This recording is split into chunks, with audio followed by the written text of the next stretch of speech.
This is the third of our series on sites for seminaries today, and Max is here going to be speaking to us. He's essentially going to debunk everything that was said in the previous two talks in the series. No, he's not. He's just going to provide a philosophical and theological reflection on what's been said previously in the previous two talks. So, I'm straight over to you. Thank you, Nigel.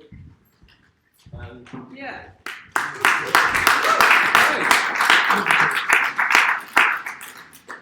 Great. Well, I think Michael is actually here. Second introduction. Okay. Well, yeah, as Nigel said. So, if you recall back to, it must have been about 4 or 5 weeks ago now. Nigel talked us through some of the really interesting work that's been done on trying to sort of get machines to be, in some sense, morally competent. And that raises all sorts of interesting questions to do with free will, the nature of moral obligation, the nature of character, and so on. Then Jessica Pointing did a talk on quantum computing, kind of gave us a real whirlwind tour of that field. And I think one of the big takeaways from that was, if quantum computing supersedes current classical computing, then the potential sort of for processing power increases exponentially, and of course that will have impacts on the sorts of things that we can do with computers. In this talk I'm going to, I just want to emphasize, obviously I'm not an expert on the science of AI. I'm here to sort of be a philosopher trying to reflect on some of the I think really interesting and quite, in some ways, troubling questions that AI raises for us. So I think, one place that we see these sorts of questions being asked the most profoundly is on the big screen. So there's kind of a whole genre or sort of subgenre of films and TV series that speak to these themes. And the interesting thing is, or the telling thing about that is that almost all of these films and TV series are extremely dystopian. It's hard to think of a single film in this genre that kind of portrays a really kind of bright, rosy future with the rise of AI. So this is getting a bit dated now, and I always feel kind of old when I used to bring out The Matrix in philosophy lectures. But I mean, The Matrix was one of the first films to kind of envisage a future where essentially AI has taken over, and the reality of the world is that human beings are basically slaves, kind of biological batteries that power these robots. But the robots are keeping humans trapped in this artificially simulated reality so that they don't realize the truth of their situation. I, Robot, which Nigel referred to in his talk, it's a great film. And in that film, a world in which human-like robots are kind of usurping jobs that were previously done by humans. And in this world, there's a supercomputer that you gradually learn that there's this supercomputer who sort of runs the city, kind of makes sure that the traffic's all running smoothly and everything. But it turns out that it's sort of malicious in a way, but actually it's because she thinks that she needs to enslave human beings for their own safety. Yeah, and the series Black Mirror, which is on Netflix, many of the episodes of Black Mirror are very dark and disturbing. So one of them features these robots that you can see at the top that look eerily like the Boston Dynamics dog robots. But in this dystopian future, these dog-like robots have taken over the world, and they kind of roam around looking for any remaining humans to eliminate them. Transcendence is a film about mind uploading, the idea of trying to upload a human being's consciousness into the cloud. So Johnny Depp plays this computer scientist whose dying wish is to have his mind uploaded. And it seems like his friends have succeeded in transferring his consciousness into onto the web. But to their horror, as the film unfolds, he uses his newfound powers to amass weapons and wealth and basically go on a rampage. So I think that implicitly these films are articulating our fears, some of our deepest fears really, that centre around the question of what would it mean for our assumed kind of uniqueness or specialness if the machines that we've created become like us or even superior to us in important respects. And I do think as well this is it raises questions of human uniqueness, and it gets at the fact that I think that we do in our culture, albeit increasingly post-Christian culture, we do functionally operate with something akin to the notion that humans are made in the image of God. Tom Holland, in his book Dominion, has talked a lot about this, the way that the sort of values that we hold so dear in the West are really, they can't be anything other than the legacy of Christianity. And I think that the idea of human beings being created in the image of God is deeply ingrained in our thinking in various ways. So a Christian theological framing of the issue might be this: if machines become more intelligent than us, what will that mean for the idea that we are created in the image of God?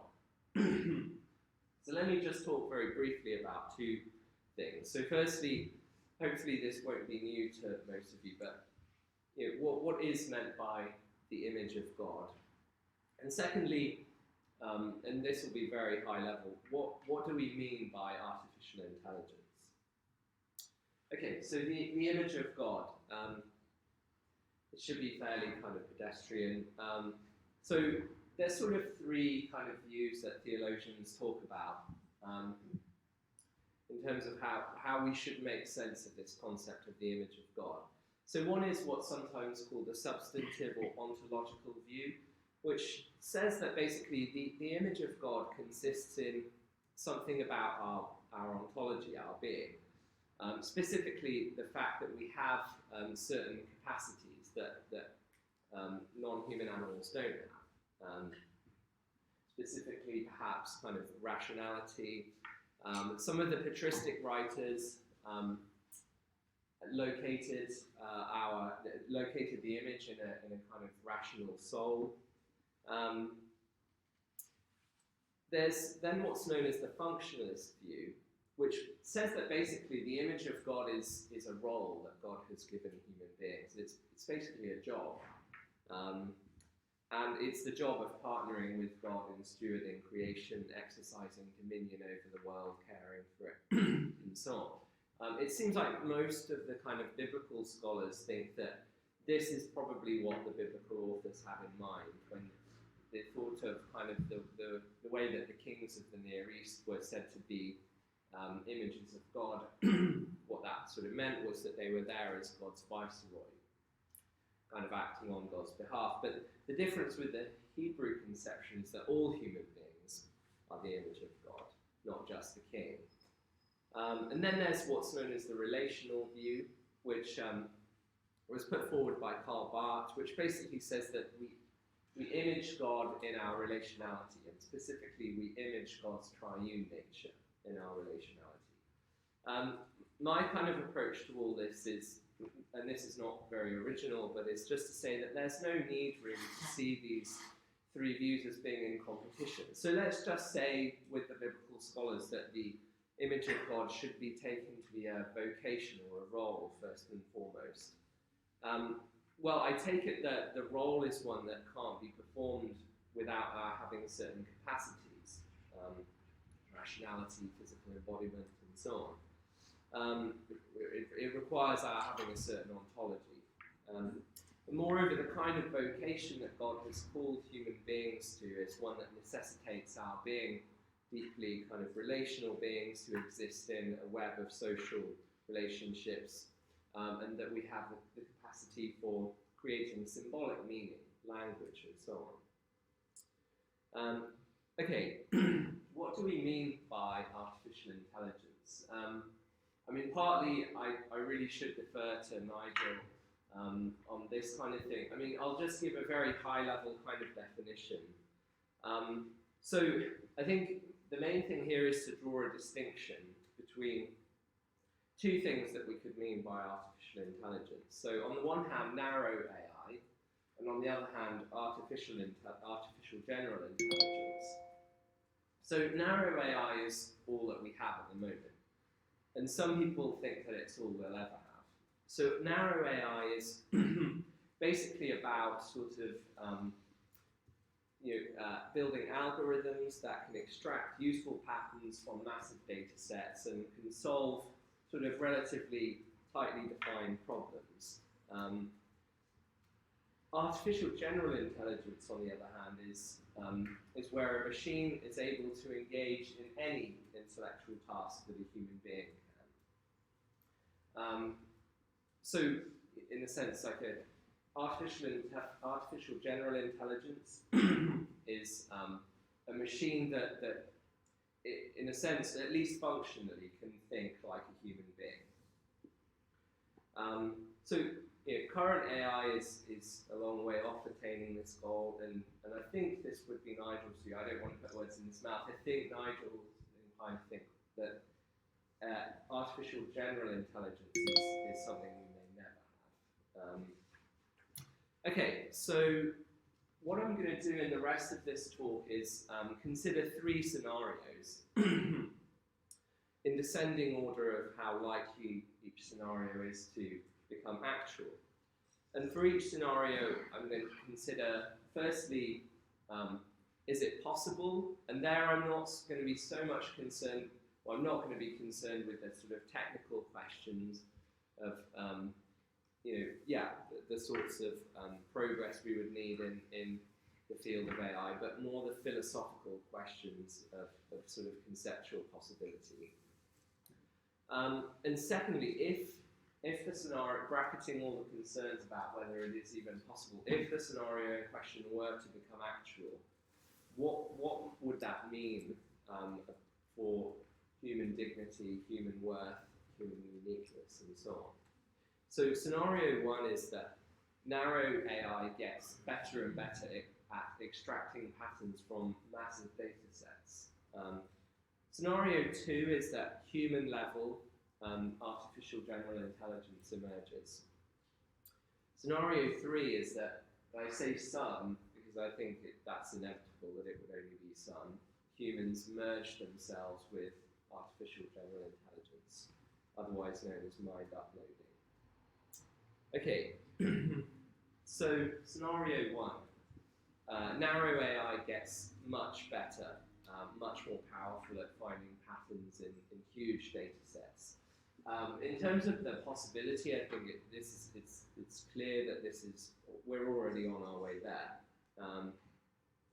So I mean, it's useful to think about some of the applications, and Jessica and Nigel have both alluded to some of the applications that will become more and more feasible as narrow AI gets more and more powerful.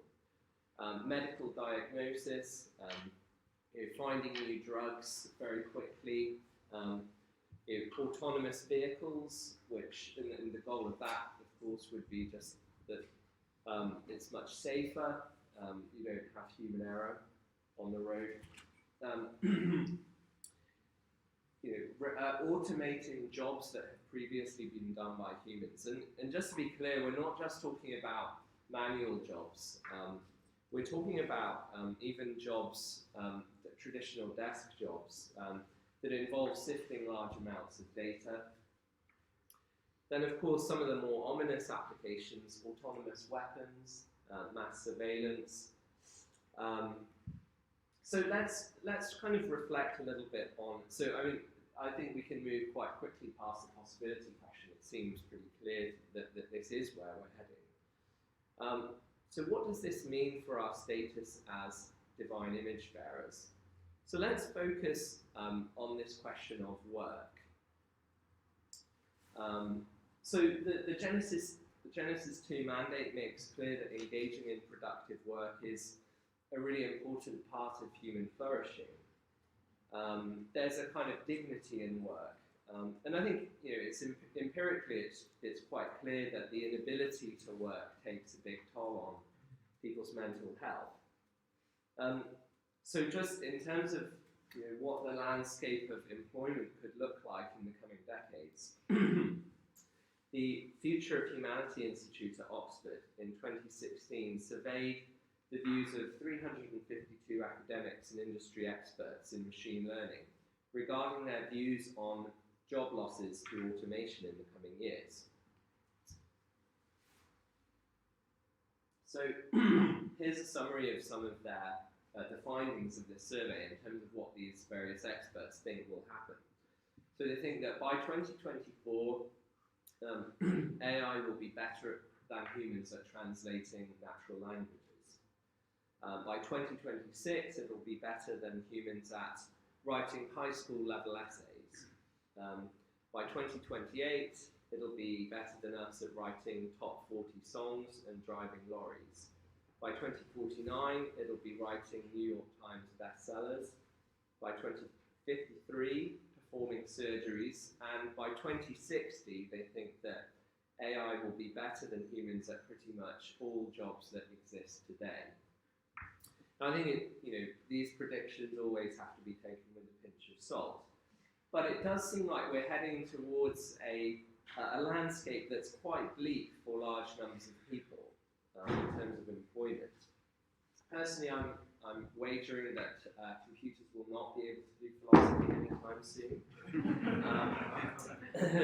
So now, of course, there's a suggestion that automation would free people up to pursue creative pursuits, and that it could improve people's lives overall. In theory, you want to say yes, but in practice, would most people use all that time to engage in wonderful, life-giving, creative pursuits, or would they become glued to kind of binge-watching box sets and playing Xbox or whatever the future version of that is? I think both lived experience and Christian theology suggest that having a good balance between engaging in productive work and enjoying rest and recreation is extremely important to well-being, and that having all of one's time for rest and recreation isn't actually conducive to resting and being creative. I kind of find that when we ponder these issues, that the question arises, whom do the machines serve? There's something kind of paradoxical here, that we created machines in order to serve us and make our lives easier in various ways. But these machines are on the verge of becoming so good at what we built them to do that they're threatening to make us, their creators, superfluous. Here's another issue with the whole automation prospect. So if large swathes of the population end up unemployed, who pays for their living expenses? So it's been suggested that there could be a universal basic income, and that the machines would be generating so much wealth that there would be more than enough to kind of go around. Now, I kind of think that you don't need to be a free marketeer to think that the prospect of a large section of the population having nothing to bargain with is quite concerning. Because, if you think about it, the ability to withhold labour, especially to collectively withhold labour, is one of the most fundamental bargaining chips that human beings have had up to this point in time.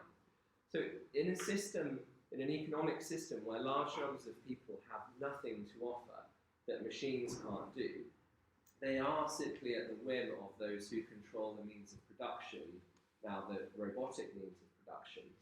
And if current trends are anything to go by, we can expect to see control over the sort of artificially intelligent means of production being increasingly concentrated in the hands of a small handful of multinational corporations. So it does seem to me that there's quite a lot to be concerned about. I think we have to try and see some of the positives in this. So people in the West, especially, are finding identity and value, arguably to an unhealthy degree, in their work. In a world of mass automation, people would be forced to find their identity and worth elsewhere. People would have vastly more time to spend with loved ones and, I think crucially, to reflect on the meaning of life. Okay, let's move to consider the second scenario. So, human-level AGI emerges. So I'm going to spend quite a bit longer on the is it possible question this time. So I think it's helpful to break this down a bit. I mean, there are lots of things that make humans unique relative to non-human animals. So I think what we're probably concerned most about here is, will machines have the capacity that we're perhaps most interested and concerned about? Conscious self-awareness. So I think, at this point it could be helpful to outline some of the major philosophical views on the mind-body problem. And I think the way I've tried to depict this is in terms of the spectrum from, so on the left-hand side, you've got views that see the mind and brain as indistinguishable, as identical, all the way through to views on the right-hand side which view the mind and brain as fundamentally different substances that do, of course, interact on that view, but on that view the mind can exist in principle independently of the brain. So yeah, on the left-hand side you've got kind of a family of views which you could put under the heading of reductive physicalism. So you've got various views within that family. Identity theory, which says that mental states and their correlative brain states are not two different states really, they're just one state, alternately described. Functionalism is quite a popular view in philosophy of mind today, which basically says that mental states, states of the mind, are functions in the mathematical sense, where a function maps an input to an output. And so on the functionalist view, the mind is basically, it's a function in the mathematical sense, which takes some informational inputs and issues some informational outputs. And that's kind of all there is to it, really. So the gist with these types of views is that there is, the mind is not anything over and above the brain. So in the middle we have views that you could put under the heading of non-reductive physicalism or emergentism. So, and this view is quite popular among some theologians today, who I think are motivated by the thought that the sort of Hebrew conception of the human person seems to be quite integrated and holistic. So the idea with this view is that there is just one substance, there is just one kind of set of stuff, but the one set of stuff has two very different kinds of properties. So on the one hand, physical properties, electrical charge, and so on, and mental properties, qualia. That's to say, what it's like to taste coffee, what it's like to see red. And the idea is on this view that the qualia, the sort of what it's like to have the first-person experience of coffee, isn't reducible to the physical property that correlates with it, the brain state.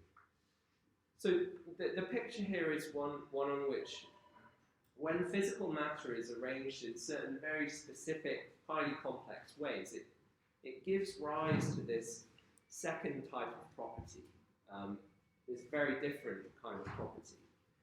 So conscious awareness on this view can't exist without a physical basis, but it isn't reducible to the physical basis.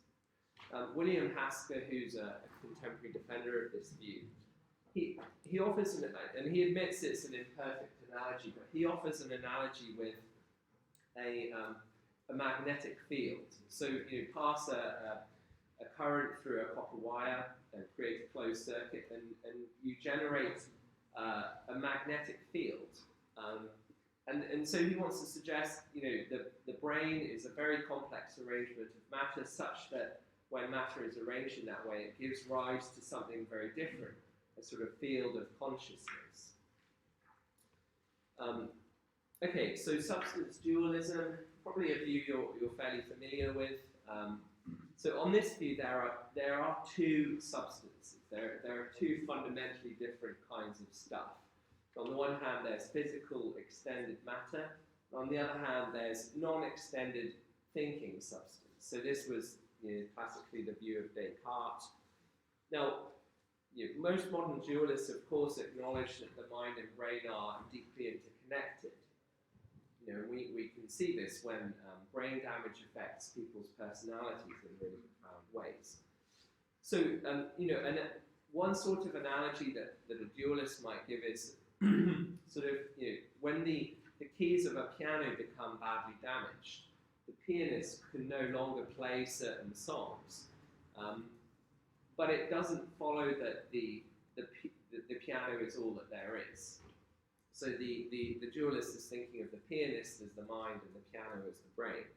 So that sort of analogy is supposed to help us think about how it is that the mind can be distinct from the brain, and yet nonetheless the brain and its capacities and condition can fundamentally sort of affect the personality and abilities of the human being. Okay, so all that to say, these different views of the relationship between the mind and the brain yield different answers to the question of whether machines will ever have conscious self-awareness. So, if reductive physicalism is true, that's to say, if mental states just are brain states, then in principle, what all we need to do is replicate physical brain states in a silicon substrate, and we'll have machines that have the same mental states as us. On the non-reductive physicalist or emergentist view, in theory, if you get the physical base arranged in the right way, then the field of consciousness emerges. Again, analogous to running an electrical current through a copper wire and generating a magnetic field. But also the complexity of the arrangement of matter in the brain is vastly more complex than the complexity involved in setting up a simple electrical circuit. If substance dualism is true, then it follows, I think, that no amount of engineering of matter can create an immaterial soul. So if it's the case that immaterial souls are specially created by God, which is, Richard Swinburne is a contemporary defender of dualism, and that's his view that souls have to be specially created by God, then presumably the only way that a machine can become conscious is if God specially creates a soul for it. That's not something that's within our power to do. So, all that to say, it does seem that the first and second, one of the first or second views would need to be true in order for us to be able to create conscious computers. Now, of course, the technical question that I'm not sort of qualified to pronounce on is whether we'll ever be able to get to computers that sufficiently replicate the relevant structural properties of the brain. Now, this is here's a problem for machine consciousness that arguably sort of is a problem regardless of which view of the mind-brain issue is correct. So John Searle is a philosopher of mind and philosopher of language, and he's a naturalist. He's certainly not a Christian. But Searle has put forward a kind of thought experiment which is supposed to show that machines just don't understand in the way that we are able to do. And even though they may be able to give the appearance of responding in all the ways that a human being would. So he asked, it's called the Chinese room analogy. So Searle asked us to imagine that there's a man sitting in a room, and this man understands no Mandarin Chinese at all. And in the room are boxes containing Chinese symbols. And the Chinese symbols are in fact questions that people standing outside the room have fed in, and they're wanting answers to these questions. And suppose that these are questions that have clearly right or wrong answers. Now, the man in the room has a set of instructions which he does understand, they're in English, which tell him which symbols to correlate with other symbols so as to give answers to these questions. And then he kind of feeds out these answers to the people outside the room. Now, suppose that the instructions are so well written and the person in the room is so good at following the instructions that the answers to the questions seem to the people outside the room to be indistinguishable from what a native Chinese speaker would say. So Searle's point is just this, that the Chinese room is closely analogous to what a computer program does. So it takes some informational inputs, feeds them through some algorithms, and it issues some informational outputs. And given that we think that the man in the Chinese room does not understand the questions, nor the answers that he's giving, certainly he doesn't understand them in the way that a person who knows Chinese does.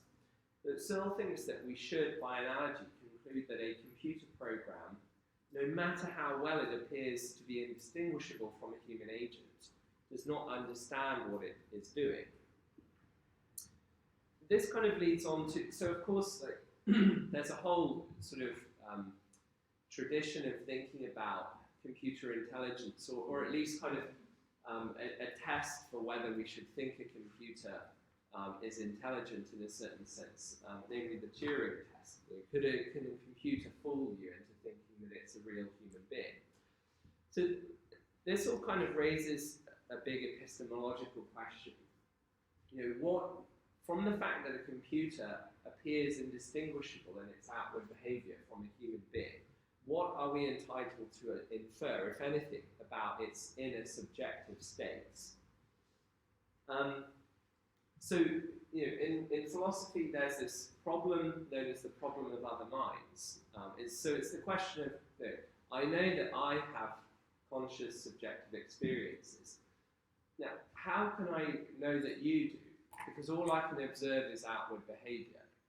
I can't directly observe your first-person states. Now, a common approach to the problem of other minds is what's known as the argument from analogy. So, granted, I can't access your inner experiences, but I can see that you behave outwardly in ways similar to me, and you have similar patterns of brain activity. So, in other words, that your publicly observable properties are similar to mine.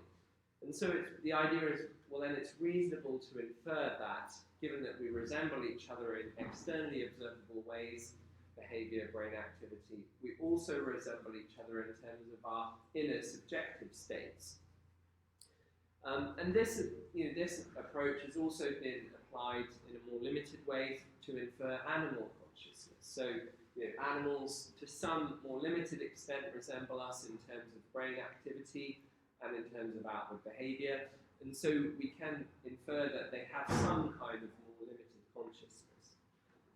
So can we apply this approach to machines that sort of behave outwardly in ways that resemble us? It seems to me that there's a significant problem here with the analogy. A problem that doesn't exist when we try to make the analogy work for other human beings or non-human animals. So there's two big disanalogies. So the first is that computers have been expressly designed to imitate human behavior. That's not the case for you or for non-human animals, or at least I or no other human being has designed a human being to imitate our behavior. So that's one big disanalogy. The second is that the substrate out of which computers are built is fundamentally different from humans and non-human animals. So we have carbon-based neurons, machines have silicon-based semiconductors. The fundamental building block of a computer is a logic gate. Biological neurons don't straightforwardly operate like logic gates. So it seems to me that even if a machine behaves outwardly in a way that's completely indistinguishable from human beings, not just in a very kind of narrow field of interaction, but across quite a broad range of interactions, it seems to me that there are some real barriers to us being able to infer that they have inner states like ours. So, let's just suppose for the sake of argument that we could create conscious machines that think and feel and have first-person experiences like we do. What should this make us think in terms of our uniqueness and specialness and this idea that we're created in the image of God? Well, I guess it would mean that the extent of our ability to exercise dominion over creation runs quite a lot deeper than we had thought.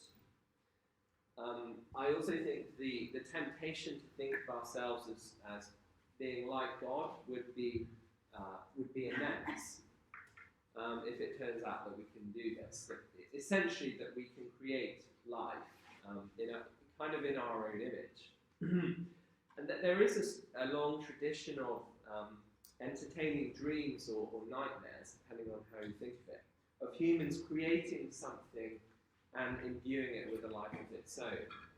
So think of Mary Shelley's Frankenstein, where Frankenstein is this scientist who sort of stitches together dead body parts and kind of brings them to life with a lightning strike. And the rest of the story is this kind of dystopian vision of kind of what would happen in that scenario. The golem is a Jewish myth, and there's lots of different versions of it, but it's sort of a figure of Jewish folklore. And the common thread seems to be that there's this sort of clay being that is created by humans and then has life breathed into it. So I don't have a huge amount more to say about that, other than that I think it's it's something that would suggest, if we can create conscious computers, God has given us a really significant amount of dominion over creation, and one that we should be extremely careful in the exercise of. Okay, let's turn now to scenario 3.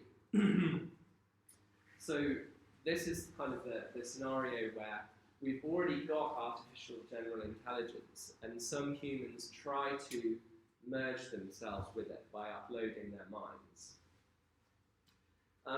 This, I think, is the most distant scenario, because firstly it presupposes the second one, but it goes beyond it. The goal here is for humans to, in some sense, achieve immortality by uploading their minds into the cloud. So transhumanism is the name that's sometimes given to the project of trying to bring about upgraded human capacities and ultimately immortality by technological means. Yuval Noah Harari, who wrote the best-selling book *Sapiens*, is an advocate of transhumanism. In his book *Homo Deus*, where he sort of moves from thinking about the history of the human species to looking forward to our future, he writes that the second great project of the 21st century will involve re-engineering Homo sapiens so that it can enjoy everlasting pleasure.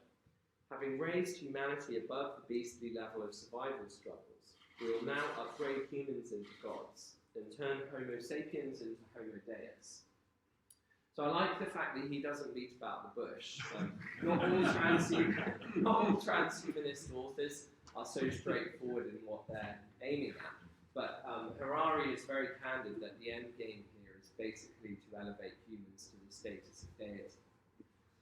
So is mind uploading possible, even in theory? So as I said, in terms of technical possibility, it presupposes that we have first built computers that are capable of supporting consciousness. But even supposing we pull off that feat, I think there are further conceptual difficulties with the idea of mind uploading. So this is what computer scientist and transhumanist author Hans Moravec says about why he thinks mind uploading is possible. So he says, a mind is a pattern that can be impressed on many different kinds of body or storage medium. This leads to the question that if a mind is ultimately a mathematical abstraction, why does it require a physical form at all? So this is quite typical of transhumanist ways of thinking about the nature of the mind. So to try to get a better handle on what he's saying here, it may be helpful to consider an analogy. So think of two printed books laid side by side. So they're both copies of the same novel, Jack and the Beanstalk. So in one sense, you have two things here, two distinct things. In another sense, you have just one thing. And so philosophers usually distinguish between tokens and types. So a token is a particular individual instance. A type, on the other hand, is a pattern that can be instantiated in principle in lots of different objects at the same time. So what we can say here is that there is, the two books side by side, both copies of Jack and the Beanstalk. You have one type of thing there, the content, the linguistic content of the images, just one type, but instantiated in two token instances. So the transhumanist view of the mind is that, what I think is that the normal view of human personhood, and this is not people who've kind of done philosophy of mind courses, but just the sort of everyday intuitive view of human personhood is that you are a particular token instance. But the transhumanist view of the mind is that you are a type that can be instantiated in multiple different token instances. And that's what Moravec is saying when he says that the mind is a pattern that can be impressed upon many different kinds of body or storage medium. Baker-Hytch he was the head of engineering at Google, and he's a transhumanist as well, and he is embarked on a project to try and resurrect his father, and the way he's trying to do that is collecting all of his sort of his record collection, photos, his library, all of these kinds of things, and feeding it into a computer algorithm. Now, I think again that's very revealing of what he thinks personhood is, because I would be inclined to say, even if he manages to get a computer program to sort of act exactly like his father, it would not be numerically identical with his father. But again, the transhumanist conception of human personhood is that it's a pattern that can be instantiated in multiple instances. So I think it's a very odd and unusual view of personal identity, and it's a view that implies that multiple copies of you could all exist at once. All of them, according to this view, would be you. As I said, I think the intuitive kind of standard view is that you are the person whose first-person experience, first-person perspective you occupy. And so you can't occupy 5 different first-person perspectives at once. At most, you can only occupy one of them. So what my take on mind uploading is that it's not mind uploading at all. It's mind cloning at best. Even if it's possible to copy and recreate your mental states in a computer with perfect accuracy, this, as I said, would amount to mind cloning or copying, not mind uploading. And I take it that insofar as one is interested in mind uploading, what you would be after is that you get to carry on experiencing, having first-person experiences, not that something else that's sort of a duplicate of you, a mental duplicate of you, gets to carry on. Okay, but again, sort of, let's just bracket out those issues for a moment. And just suppose somehow, despite these conceptual objections, that genuine mind uploading were possible. Should we wish for this? you know, should we think that human beings created in the image of God should be striving for mind uploading? I'm inclined to think not. So one thing is, you know, the inequalities it would create would be vast. If we, as a species, we can't even bring ourselves to sort of equitably distribute something as cheap as doses of vaccine, how much more unequal is access to the kind of technology required for mind uploading going to be? So I think it's going to be a situation where a handful of people, you know, people like Elon Musk and Richard Branson, will try it out. And so, you know, you might have this very small kind of techno elite enjoying, in theory, utopia inside the cloud, whilst, you know, hundreds of millions of people are still struggling to get access to clean water. The other thing is, it's not real immortality. Nick Bostrom, who's at the Future of Humanity Institute, he gave a talk about technological immortality, and someone asked a question, you know, but what about the second law of thermodynamics? The universe is sort of gradually losing steam. And he kind of said, yeah, what I really mean is living for a really, really long time. So it's not real immortality. And arguably, and a final point is that it doesn't deal with the problem of sin. I think it would arguably exacerbate it, because the whole transhumanist project is about enhancing our capacities, not our character. And character flaws are amplified when a person acquires greater power. So I'm inclined to think that it would be a dystopian nightmare rather than a paradise.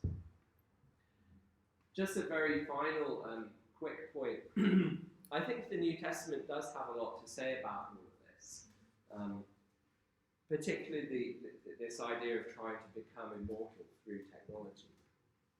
I won't read this passage out, but it's one I'm sure you're very familiar with, the so-called Philippian hymn, which contrasts two fundamentally different kinds of attitude. One is a sort of snatching after divinity, a kind of restless desire to elevate oneself to the level of divinity. And that basically is the transhumanist mindset.